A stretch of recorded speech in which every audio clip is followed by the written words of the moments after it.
Salam budaya, rahayu seluruh warga Malang Raya terutama dan di Indonesia. Malam hari ini Pakak TV siaran di Padepokan Seni Mangundarma tentang acara Gebyak Jaran Kepang Dor.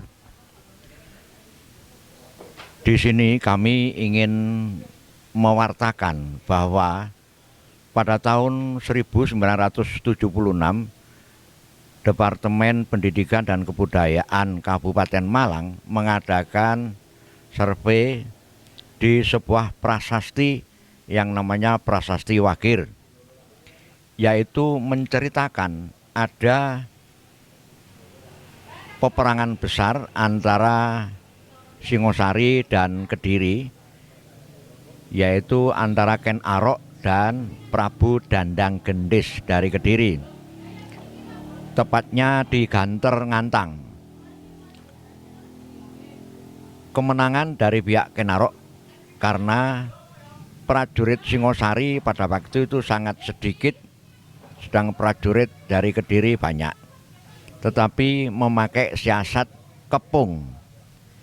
Dikepung. Nah, kata-kata kepung ini ada yang mengatakan adalah menjadikan kepang.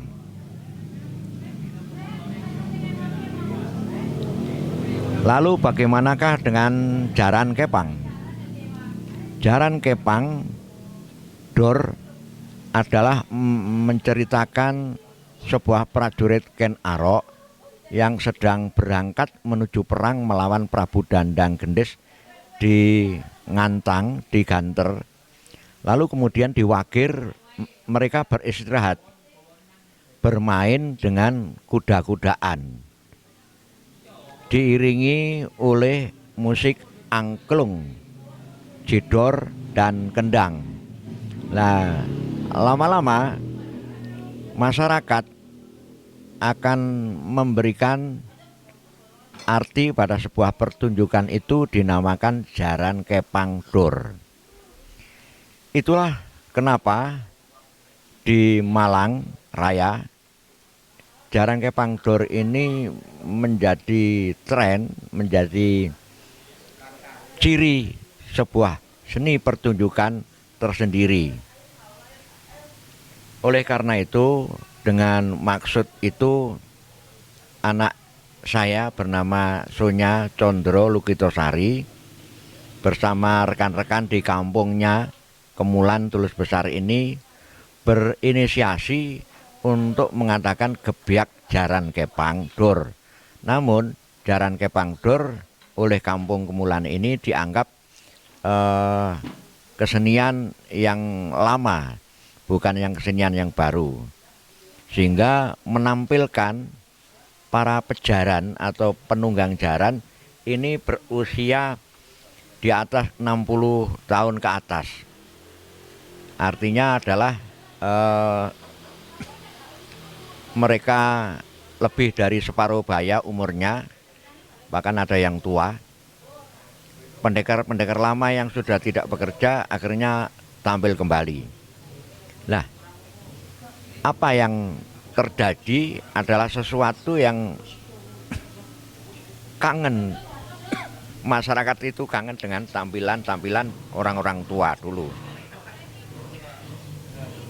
Karena tuanya kadang-kadang melakukan gerakan yang mestinya harus kompak, serempak, tetapi bisa berselisih.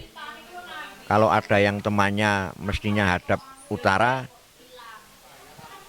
teman yang satunya menghadap ke selatan. Nah, sehingga terjadilah gelak ketawa. Nah, gelak ketawa ini bukan menjadi salah satu yang jelek, tetapi justru memberikan suatu servis kegembiraan bagi warga generasi yang menonton, yang muda-muda terutama. Kembali kepada Jaran Kepang Dor, bahwa di sana ada sebuah gradasi penampilan pertama adalah jaran itu dipegang, dibopong atau diindit yang namanya jaran kebangan, dikebang. Lalu kemudian yang kedua adalah season gerak tarian yang dinaiki dengan kuda. Jadi pada waktu menaiki dengan kuda, mereka menirukan gerak-gerik kuda. Dengan diiringi yang asli sebenarnya angklung jidor kendang.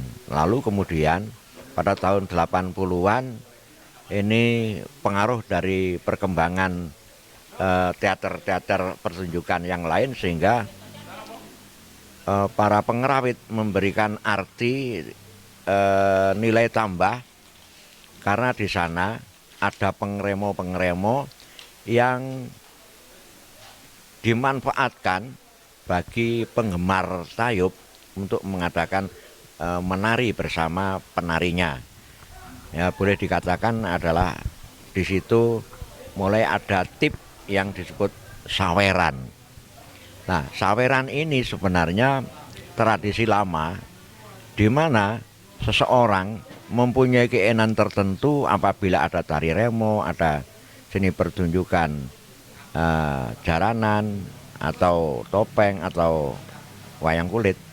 Ini merupakan salah satu ungkapan keinginan. Keinginannya adalah misalnya jangan sampai gagal panen, atau setelah panen raya mengucapkan syukur terhadap Tuhan Yang Maha Esa itu kalau ada penari akan menyawer. Nah, kegiatan itu di sini lama-lama jaran kepang menjadi satu tradisi untuk tempat kumpulnya warga masyarakat mengucapkan syukur terutama bagi masyarakat pertanian. Konon keringet penjaran-penjaran, penjoki-penjoki jaran yang jatuh ke bumi ini memberikan kontribusi untuk kesuburan tanah. Ini merupakan satu adat yang tradisi begitu. Nah, jaran kepang itu dengan syarat harus ndadi atau kalap atau intran dan tran. Kata-kata intran ini adalah memang disengaja tubuh penari disiapkan sebagai wadah, wahana, pangejowantan, leluhur atau danyang atau pepunden yang telah meninggal dunia untuk hadir kembali kepada yang masih hidup dan dengan tujuan memberikan kontribusi untuk kesuburan tanahnya, untuk kesehatan, untuk pembersihan dari gangguan-gangguan baik itu manusia yang sengaja berbuat tidak baik ataupun gangguan-gangguan roh makhluk halus. Sehingga jaran kepang di sini fungsinya menjadi sumber harapan. Dan anehnya, orang yang tua-tua tadi menari tidak terasa sakit. Masalahnya adalah keinginan yang bertumpuk-tumpuk, yang sudah merasa pensiun dan sebagainya, dengan dipaksa mendengarkan irama-irama kendang gamelan, akhirnya juga bangkitlah spiritnya kembali.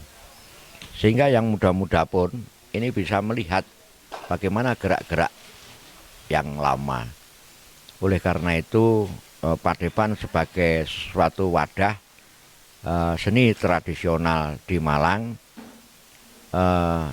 layak kalau kami memberikan predikat kepada unit kegiatan jaran kepang Turangga Kusumo, Bantengan Handaka Mulya, wayang kulit Joko Puring, gong Kiai Singoseta dan Kiai Sasono Wilis.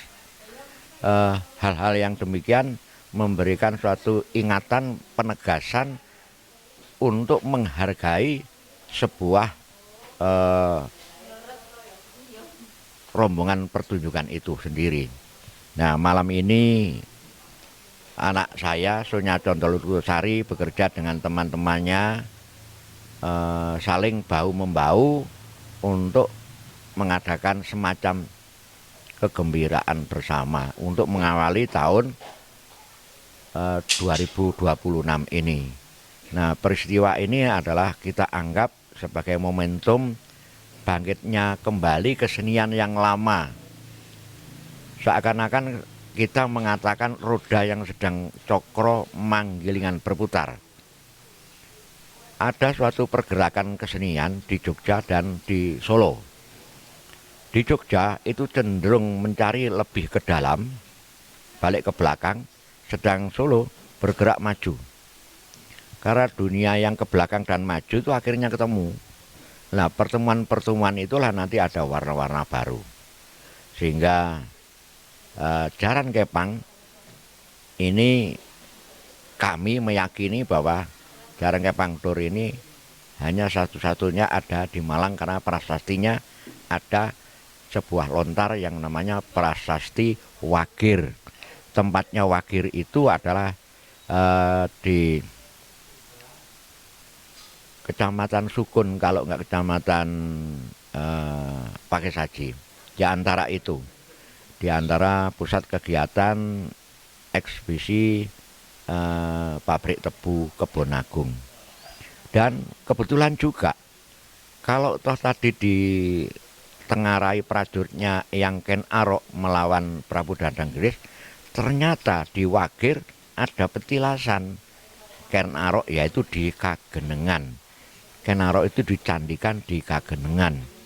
Nah, candinya sudah hilang, yang ada hanya lereng Gunung Katu. Nah, dari Gunung Katu itulah seorang wali kota bersama teman-teman dari Bali dan warga masyarakat Wagir memberikan penghargaan diadakan petilasan di puncak Gunung Katu itu. Sehingga pada peziarah atau anak cucu kita tidak bingung lagi apabila kita untuk berziarah kepada leluhurnya Eyang Ken Arok. Ini yang sekedar kami catatan. Lalu yang pertama kali itu ditampilkanlah jaran komposisi 6. Pada peristiwa tahun 1993 datanglah pramuka dunia, yaitu disingkat dengan Komdeka di sana, di Lebak Arjo, bumi perkemahan di Lebak Arjo. Oleh Presiden Soeharto dibukalah untuk mulai ada kegiatan pramuka di sana. Nah, sebelum memulai itu kita tampilkan Jaran Kepang Tour ini berjumlah 1000. Kebetulan saya sendiri yang menata koreografinya. Nah, dari pengalaman itu sudah lama begitu mereka pada masa-masa SMP itu teringat kembali ingin membuat kenangan kembali Jaran Tour itu. Akhirnya yang pertama adalah suatu gerakan Jaran Kepang Komdeka. Itulah momentum yang dilakukan oleh teman-teman di Malang Raya, sehingga berkali-kali saya harus mengucapkan terima kasih kepada Pakak TV yang sudi untuk merekam sisa-sisa jejak-jejak daripada koreografi Jaran Kepang zaman dahulu, zaman tengah, dan zaman sekarang. Akhirnya saya sebagai pemangku seni di Padepokan Sri Mangundarmo mengucapkan terima kasih sebanyak-banyaknya kepada Pakak TV. Akhirnya marilah kita untuk mengenang kembali bahwa di Malang Raya sudah dibentuk paguyuban Jaran Kepang Malang Raya. Lalu di Tumpang sendiri sudah ada paguyuban seniman Tumpang. Sehingga mudah untuk saling memberikan, saling mengisi, saling bekerja sama di dalam perhelatan-perhelatan Jaran Kepang itu. Dan Jaran Kepang tidak hanya cukup di situ. Jaran Kepang ternyata mengandung suatu filosofi sangat dalam sekali. Jaran Kepang, Jaran adalah bukan kuda tetapi adalah ajaran. Lalu kepang itu kepanggih atau kepung tadi. Kepanggih dan dibuat dari dinding bambu. Anyamannya itu bukan anyaman warek atau plus gitu, tetapi anyaman yang menuju mengerucut ke samping atas. Nah, puncak daripada pagelaran itu menyatunya manusia itu dengan permohonan dengan Tuhan Yang Maha Esa diwujudkan dadi atau kalap atau entran. Nah, untuk menuju sebuah entran ini para penarinya mengadakan ritual penyucian diri, persiapan wadah sebagai kemasukan roh suci leluhur itu tadi dengan 7 Jumat Legi. Namanya adalah kebudayaan nyetren atau setrenan. Jadi mereka yang mengalami dadi ini adalah mereka yang sudah dibaiat oleh istilahnya pendekar atau tukang pawang atau gambuh untuk menjadi tubuhnya sebagai manifestasi transformasi arwah leluhurnya. Itulah sehingga makna daripada jaran kepang itu ada 6 penari, 1 rakit 3, 1 rakit 3. Jadi 2 rakit mesti berbanjar kepelang, bukan melintang tapi mujur. Jadi mujur. 2 jaran yang di depan namanya adalah jurang penatas, menggambarkan jabang bayi masih ada di dalam kandungan ibu. Jurang itu adalah dalam, penatas itu pedot atau putus. Jabang bayi ketika masa-masa kelahiran ini antara mati dan hidup.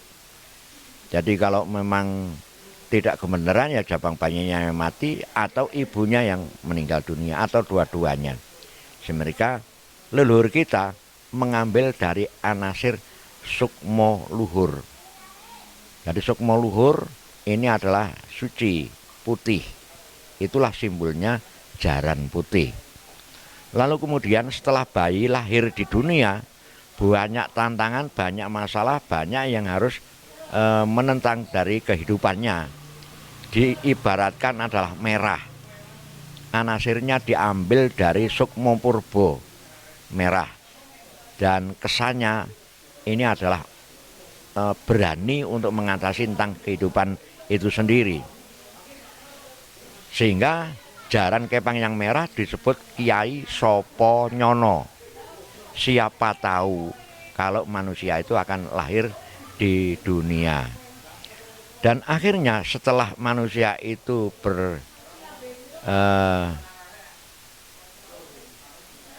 lama-lama sehingga tua, pasti akan mencari sangune pati atau mencari bekal untuk kematian. Dan itu adalah sukmo langgeng, karena sudah di alam langgeng, di alam kelanggengan untuk mencari bekal itu. Dan makanya di sanalah diwujudkan dadi. Kalau toh ada orang tapekur semedi atau sholat, ini dikir yang sangat kuat. Nah, sangat kuat itu diwujudkan dengan ritmis angklung yang monoton, yang bernada 3, yaitu nada Ji mewakili pustaka atau kepala, nada Mo ini pranojo adalah di dalam dada itu ada hati, ada paru-paru, ada jantung yang berfungsi sebagai pembangkit rasa estetika. Dan kemudian yang hitam sukmo langgeng itu disebut Aryo sejati. Jadi bagaimanakah tujuan utamanya menjadi satria sejati atau wanita sejati untuk menghadapi sukma langgeng atau sukma yang telah menetap di alam kelanggengan. Jadi kalau dijabarkan, bayi di dalam kandungan, bayi setelah lahir dan menuju kematian. Nah, pelajaran dari hidup menjadi mati ini adalah pelajaran kawruh sangkan paraning dumadi. Sedangkan manunggale kawula lan Gusti, jadi roh leluhur-leluhur suci ke tubuh pengawak penjaran ini adalah kawruh panunggal atau manunggaling kawula lawan Gusti, Gusti kalawan kawula. Nah, inilah sebenarnya jaran kepang ini tidak bisa hilang karena ada sesuatu di balik jaran kepang itu. Tidak semata-mata setiap ada pendekar membawa pecut, setelah dimantrai dipecut lalu bisa kemasukan tanpa mengadakan suatu tren tadi. Sehingga ini harus melalui pembayatan. Oleh karena itu fungsi dari jaran kepang satu adalah masalah ritual, mengingat kembali, mengenang ajaran sangkan parane manungso iku urip sangan marine dumadi, mulai dari bayi, kelahiran dan kematian. Lalu tubuh sebagai wadah jagat cilik mikrokosmos, sedangkan yang berupa kumoro atau ada sukmo langgeng tadi itu arwah-arwah leluhurnya yang telah meninggal dunia. Menyatunya roh ini ke tubuh manusia kalau di dalam Mojopahit menurut Insinyur Slamet Mulyono dinamakan roh mukdas. Jadi pejaran-pejaran ini harus diberikan bekal untuk mengerti apa yang sedang dikerjakan. Oh, ternyata jaran kepang tidak hanya gerudak-geruduk kalap, tidak begitu. Ternyata di dalamnya itu mengandung ajaran suci yang disebut ajaran sangkan paraning dumadi.